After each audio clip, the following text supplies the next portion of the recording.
Welcome to Tech Leveler. I'm Lee, and in this super quick video I'm going to show you the fix when your Google Sheets formulas are not working.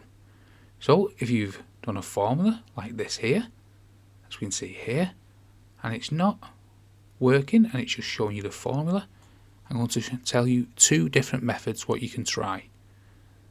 The obvious one is to come up to View, then come down to Show, and make sure Formulas is unticked here, and there you go. You should get the formulas to work like that.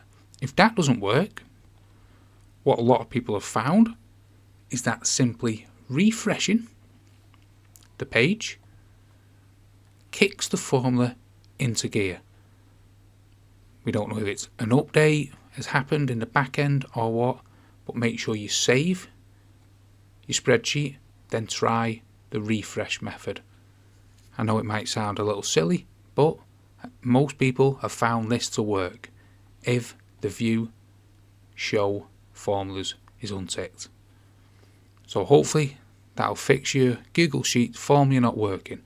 If it does, or if the video has helped in any way, smash the like, smash the subscribe, and thanks for watching.